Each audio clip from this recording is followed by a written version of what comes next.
Mi familia me dio la espalda cuando perdí mi trabajo. 5 años después, irrumpieron en mi hogar y me dijeron, si no tienes familia, esta casa nos pertenece. No respondí, pero llamé al 911. Me llamo Valeria, tengo 32 años y mi vida ha sido una locura. Crecí en un pueblo pequeño con mis padres, Clara y Luis, y mi hermano Diego. Ellos siempre pusieron a Diego en un pedestal. Si él sacaba un 7 en un examen, era un genio. Si yo sacaba un 10, apenas me miraban. Desde niña, amaba el diseño de modas. Dibujaba vestidos en cualquier papel que encontraba, inspirada por mi abuela Ana, que cosía en su máquina vieja y me hablaba de sus sueños de juventud.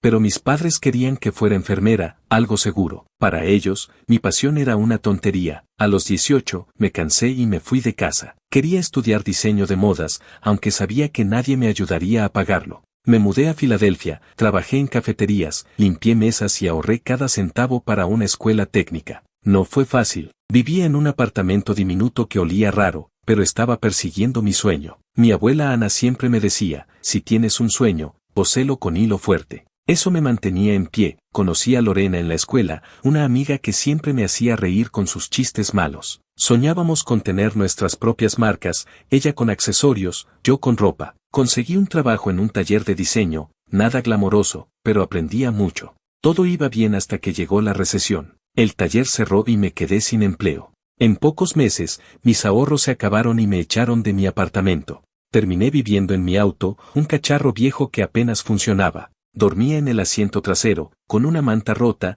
y usaba baños públicos para no oler tan mal. Fue humillante. Llamé a mi familia, pensando que me echarían una mano. Mi madre me dijo, no tenemos espacio, Valeria. Deberías haber sido enfermera. Mi padre no contestó. Diego me mandó un mensaje, resuelve sola. Me dolió como si me hubieran apuñalado. Mi propia familia me dejó tirada, estaba destrozada, pero Lorena me salvó. Una noche me encontró en el auto, llorando. No vas a dormir aquí, dijo, y me llevó a su apartamento. Era un desastre, lleno de telas y bocetos, pero me dio su sofá y comida. Con su apoyo, conseguí un trabajo en una tienda de ropa. No era lo que quería, pero pagaba las cuentas. Lorena y yo compartíamos el apartamento, y poco a poco volví a soñar. Entonces, mi abuela Ana murió. Fue un golpe duro. Ella era mi todo. Pero me dejó su casa en Filadelfia, una casa vieja con un jardín descuidado. Lloré cuando firmé los papeles, no solo por ella, sino porque sentí que me daba una nueva oportunidad. Me mudé ahí, pinté las paredes, cosí cortinas y convertí el sótano en mi taller. Empecé a diseñar otra vez, vestidos y chaquetas que contaban mi historia. Lancé mi propia línea de ropa, vendiendo en mercados y luego en línea. La gente empezó a notar mi trabajo. También conocí a Javier, el dueño de una cafetería cerca de casa. Era amable, con una sonrisa que me hacía sentir bien. Empezamos a salir, nada serio al principio, pero me hacía feliz. Con Lorena, Javier y otros amigos que hice, creé una especie de familia. Organizábamos cenas, reíamos, y por primera vez sentí que tenía un hogar de verdad. 5 años después, mi vida iba bien. Mi negocio crecía, tenía a Javier, mis amigos, y la casa de Ana era mi refugio. Pero entonces mi familia reapareció. Una mañana, estaba en la cafetería de Javier, revisando pedidos, cuando una vecina me escribió, Val, hay gente en tu casa. Corrí para allá y los vi, mi madre, mi padre y Diego, dentro, moviendo mis cosas como si fueran los dueños. Esta casa es de la familia, dijo mi madre. Si no tienes familia, nos pertenece. Diego revisaba mis cajones, y mi padre hablaba de venderla. Habían entrado sin permiso, como si mi vida no valiera nada. Me quedé helada. La rabia y el dolor me quemaban por dentro. No dije nada. Saqué mi teléfono y llamé al 911. Hay intrusos en mi casa, dije, con la voz temblando. Mientras esperaba a la policía, miré la casa que tanto trabajo me costó hacer mía. No iba a dejar que me la quitaran. No, otra vez. Estaba parada en la acera, con el frío de la mañana calándome los huesos. Mis manos temblaban, no sé si por el frío o por la furia. Dentro, podía escuchar a mi madre dando órdenes como si fuera la dueña. Esto se puede vender, decía mi padre, señalando los muebles que yo había restaurado con mis propias manos. Diego, como siempre, actuaba como si todo le perteneciera, revisando mis cosas sin ningún respeto. Quería gritarles, decirles que se largaran, pero algo en mí me dijo que no valía la pena. Que pelear con ellos era como pelear con el viento, inútil y agotador. La policía llegó en menos de 10 minutos. 2 oficiales, un hombre y una mujer, bajaron del patrullero. Les expliqué rápido, esta era mi casa, heredada de mi abuela, y ellos habían entrado sin permiso. Mostré los papeles que tenía en mi teléfono, los documentos que probaban que la casa era mía. La oficial, una mujer de mirada seria pero amable, asintió y entró con su compañero. Yo me quedé afuera, cruzada de brazos, tratando de no derrumbarme. Desde la puerta, escuché a mi madre alzar la voz. Esto es un malentendido. Es una casa familiar.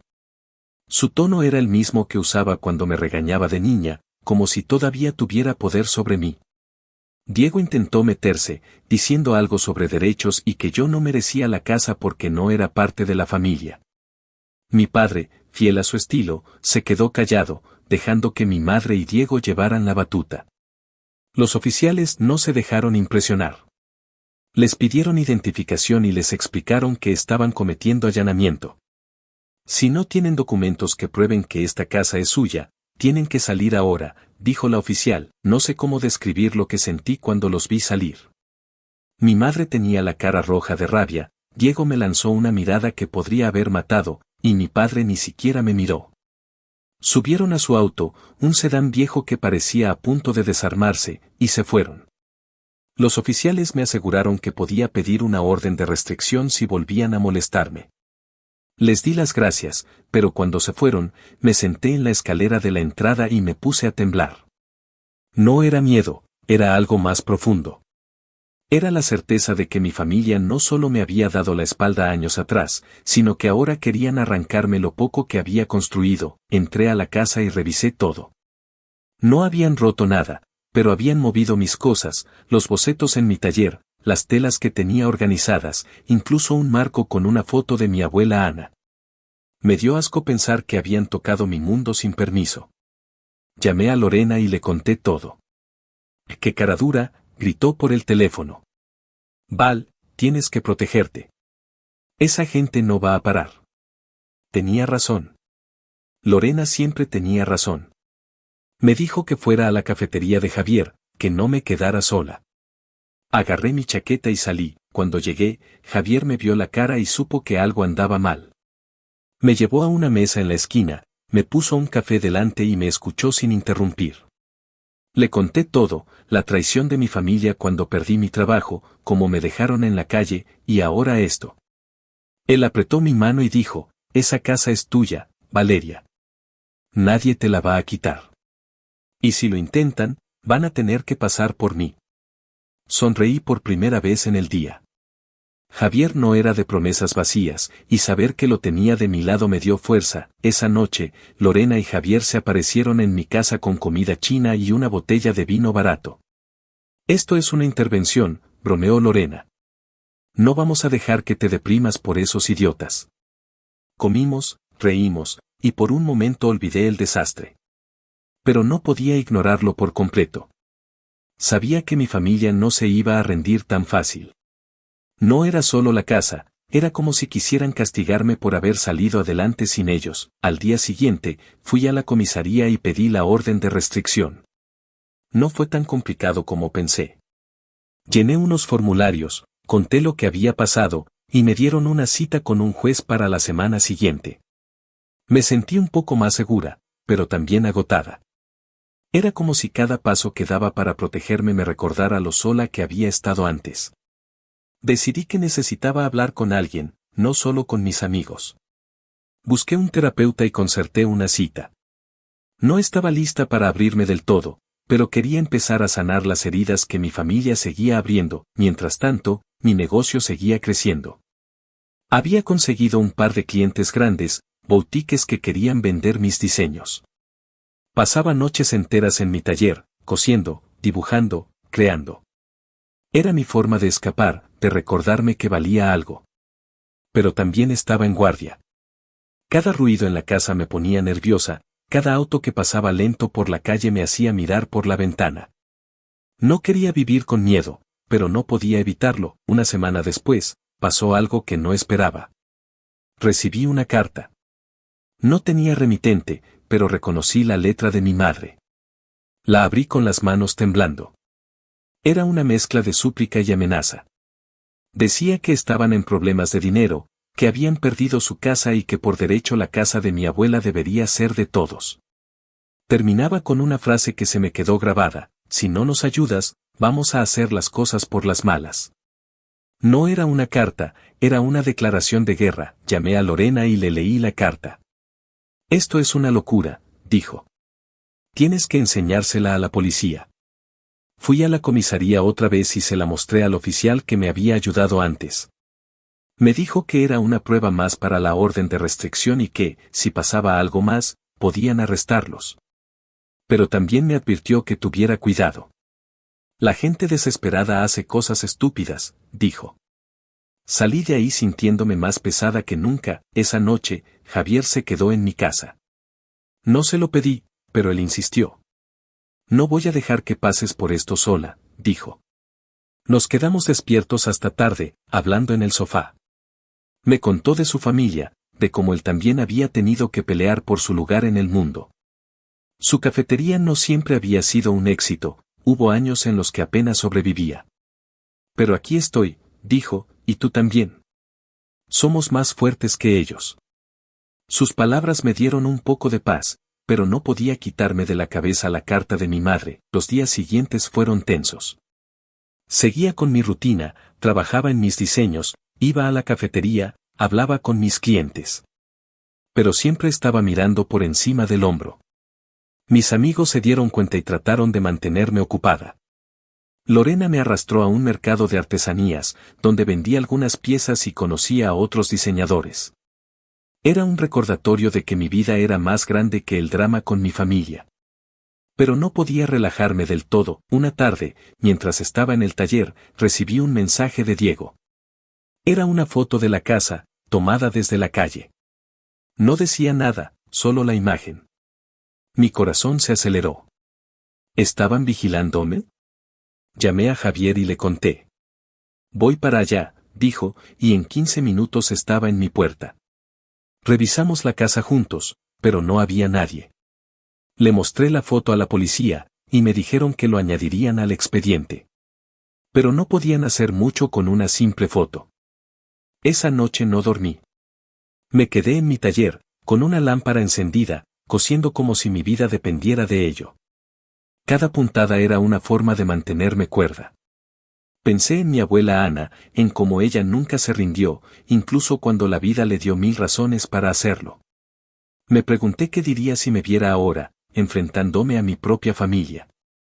Probablemente me diría que siguiera cosiendo, que no dejara que nadie me quitara mi hilo. No sabía qué más iba a pasar, pero una cosa estaba clara: mi familia no iba a parar. Y yo tampoco. Esto estaba lejos de terminar. Los días siguientes fueron como caminar sobre vidrios rotos. Cada ruido fuera de la casa me ponía en alerta. La foto que Diego me envió me tenía paranoica. ¿Estaban vigilándome?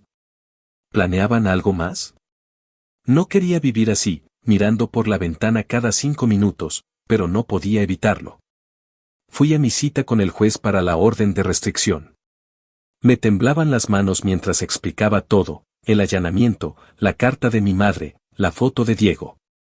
Mostré los documentos que probaban que la casa era mía, heredada de mi abuela Ana.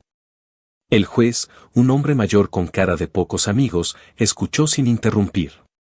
Al final, aprobó la orden de restricción. Si se acercan a usted o a su propiedad, llame a la policía de inmediato, dijo. Salí de ahí con un papel que se sentía como un escudo, pero sabía que no iba a detener a mi familia si estaban lo suficientemente desesperados. Volví a casa y traté de retomar mi rutina. Mi negocio estaba creciendo, con más pedidos de boutiques locales y hasta un par de clientes en línea de otras ciudades. Pasaba horas en mi taller, cosiendo, dibujando, creando. Era mi refugio, el lugar donde el mundo tenía sentido. Pero la ansiedad no me dejaba en paz.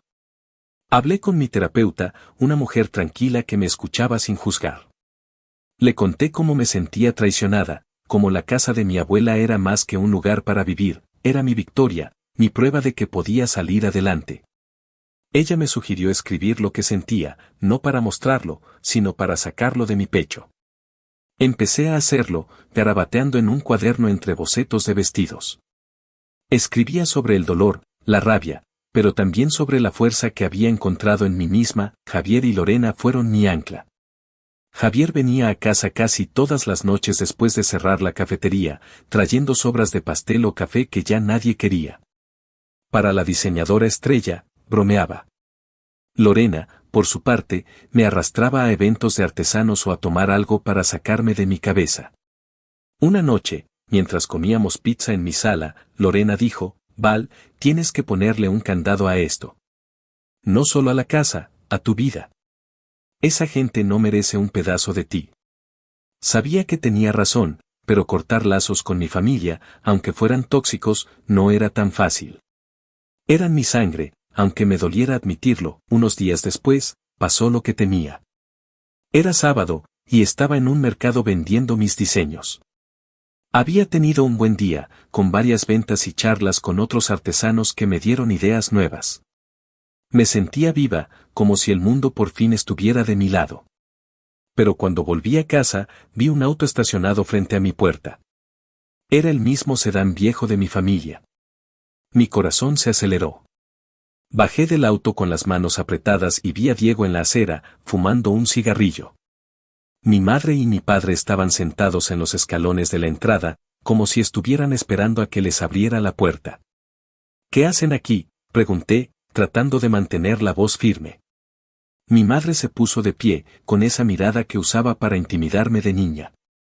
Valeria, basta de juegos.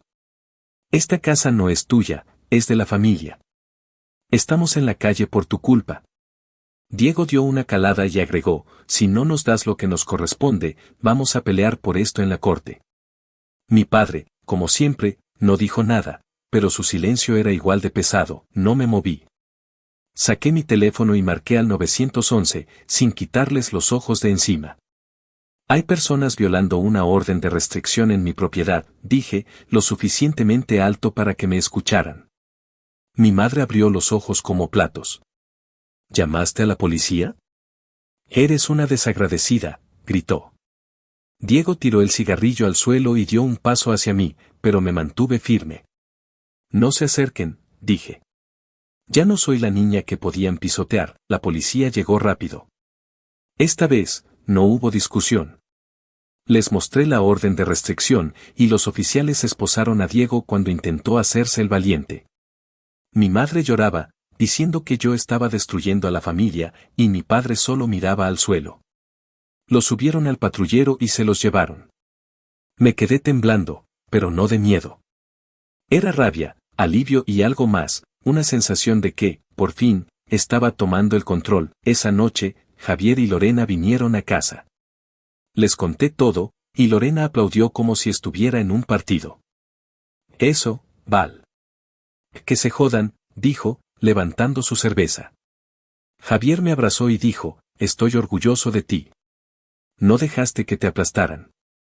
Nos quedamos hablando hasta tarde, planeando cómo reforzar la seguridad de la casa. Instalé cámaras y una alarma al día siguiente. No iba a dejar que nadie me sorprendiera otra vez. Los siguientes días fueron más tranquilos, pero no podía bajar la guardia. Fui a la comisaría a presentar cargos por violar la orden de restricción. El oficial me dijo que mi familia probablemente enfrentaría multas y que Diego podría pasar un par de días detenido por su actitud. No sentí lástima.